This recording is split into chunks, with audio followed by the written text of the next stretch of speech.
Hello everyone, this is Marvel Champions Deck Discussions, or MC Deck Discussions, and this is Avi Small. Today we're here to discuss my new deck, Shoot the Moon, which is a Wasp deck for leadership.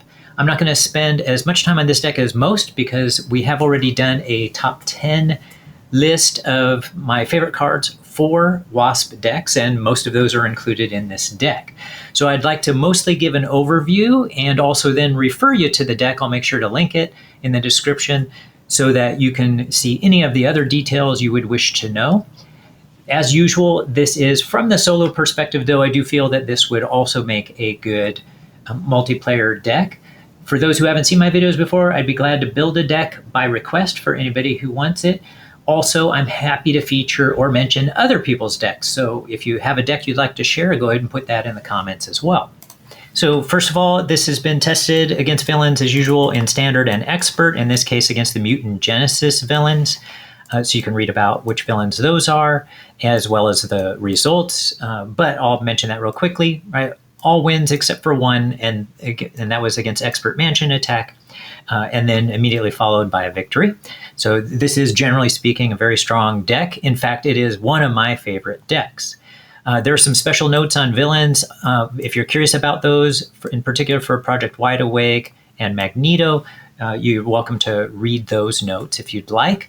Notice we have here 8 allies, 2 copies of Ant-Man. So one of those copies of Ant-Man is Wasp's signature ally that comes in the deck, and the other one is the leadership Ant-Man. And then we have Kalu'u, who's a 2-cost ally.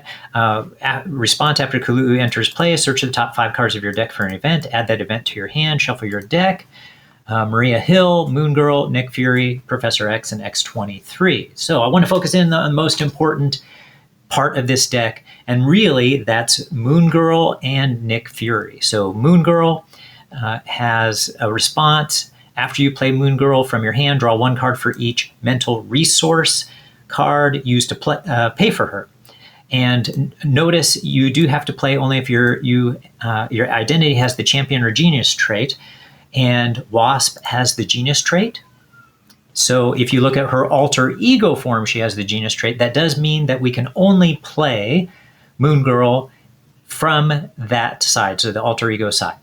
But if you do, then you get that card draw as long as you have plenty of mental resources, and this deck is filled with them, and it continues to recur those cards that are mental resources back into the deck. So that's an important part of this alter ego ability. So reading the alter ego ability for Nadia Van Dyne.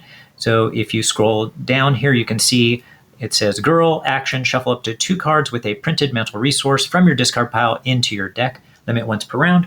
So 2 cards. So whenever you flip down to alter ego side and use Moon Girl, you then would typically put some of those mental resource cards back into your hand. I'll go ahead and scroll down here on the notes and mention the cards that tend to be recurred. So those recurring cards that you put back into your deck, let's see. Here it is. Flexible recycling of critical cards. So the vast majority of the time, those cards are going to be Genius.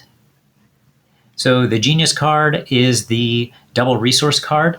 I recycle this back into there, so it ends up being making it easy to play the cards that you wish to play. And then we have Nick Fury, who will draw you 3 cards when played. Moon Girl, who almost every time will draw you 3 cards when played because of how many mental resources are in this deck. And then the other ally would be Professor X, because you are going down to alter ego side. You're going to want to play Professor X semi-regularly in order to confuse the villain. And then we have 2 attack cards, the primary one of which is Pinpoint Strike. Let me scroll up so we can see that one easily.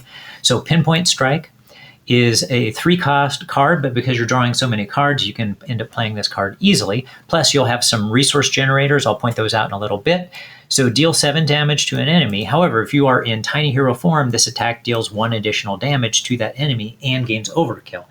That's typically the most frequently when I use this card is in Tiny Hero form, and it gains an additional benefit. So a lot of times I'm wanting to take out an a minion with this card, but minions don't usually have 8 damage. So I want that overkill to occur and go on to the villain. But there's an additional benefit to that when you're in tiny hero form. So if you look here, it actually describes the tiny hero form. It has an ability, response after Wasp or an event you play defeats a minion or side scheme, deal 1 damage to the villain. So it'll deal a total of 9 damage then when you defeat a villain with that card. So with the pinpoint strike. But very often I am also playing Wasp Sting, which in tiny hero form will do 5 damage to an enemy or 4 damage if you're in giant form. By the way, if you're in giant hero form, you can divide that damage amongst any enemies you choose. Very nice for picking off multiple tough statuses, or just picking up or doing some damage to multiple minions, and then plucking off a tough status on the villain. Other potential choices, if those aren't available, include. Let's see. Let's get back to this. All right. So we also have. So this was the recycling of the critical. Oh yeah, those are almost all the cards that are recycled. But what I did want to mention was just a couple of other things, and that is each ally's value. So if you read through here, you can see the value of each ally. There's one particular ally I want to mention because I think a lot of people might not necessarily think of this as being a way to use this particular Ant-Man. So if we look at the leadership Ant-Man, so he has 2 attack and 2 thwart. And Ant-Man gets +1 hit point for each PIM counter on him. So how does he get PIM counters? So he has an interrupt. When Ant-Man enters play, place 1 PIM counter on him to a maximum of 4 for each resource you overpaid for Ant-Man's cost. Well, if you look up here, his cost is 0. So every resource you use to pay him is overpaid. So you can get up to 4. However, the vast majority of the time, I find that I play him with just 1 resource, so he only has 1 hit point. And then he comes in, does 2 thwart or 2 attack, or he just comes in to defend for my hero, prevent Wasp from taking damage from the villain's attack. So that's the vast majority of the time when I use Ant-Man. And that could be occurring from either using, playing from the hand.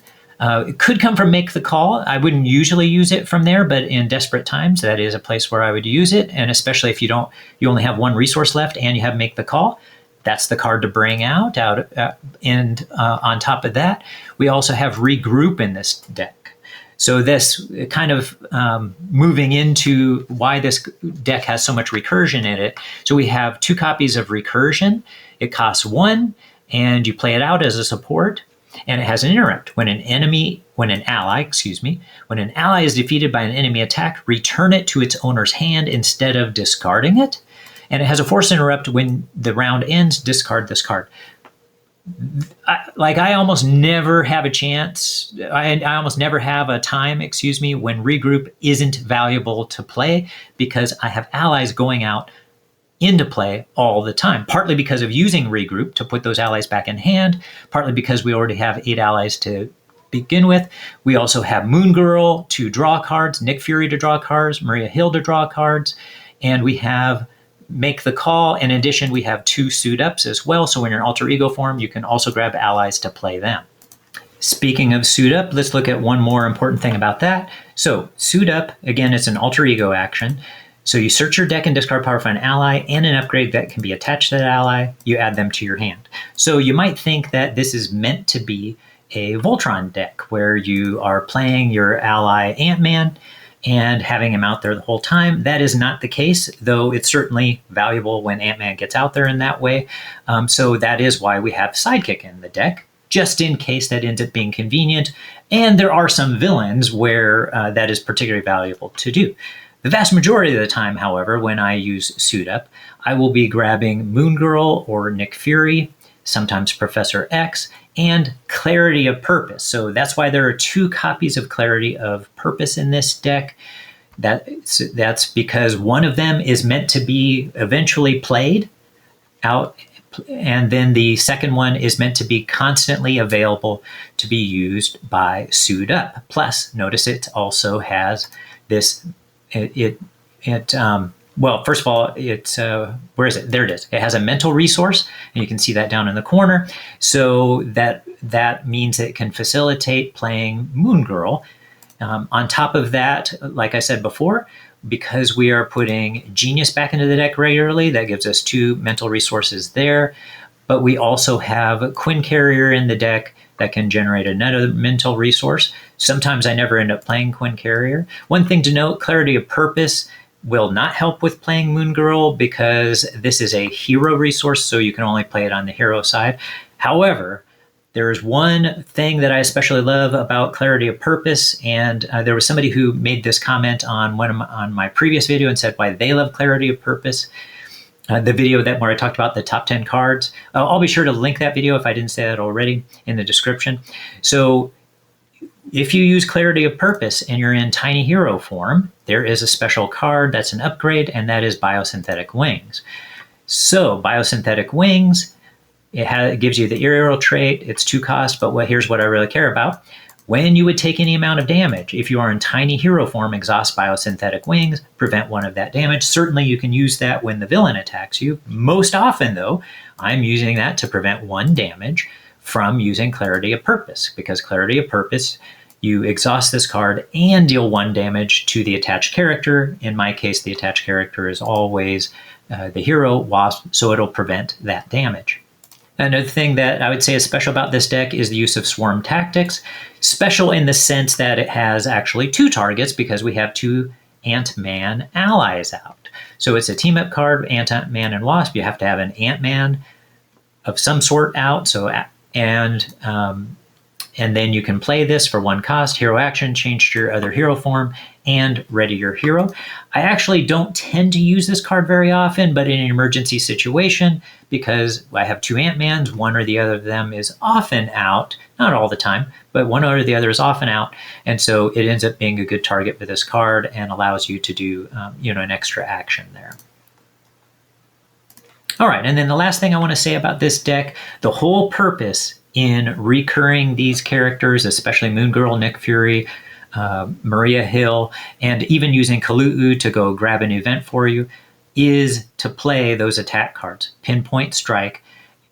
I end up doing 8 damage many times throughout the play as we cycle through the deck, and it's just 8 damage again and again. And like I said, if you destroy a minion, it's actually 9 damage altogether when you include that with Wasp's ability if she happens to be in Tiny Hero form. And of course, you set yourself up to be in Tiny Hero form when you want that to occur. All right, so I hope you got a lot out of this. Like I said, one of my favorite decks. So Shoot the Moon with Wasp, and I'll see you next time.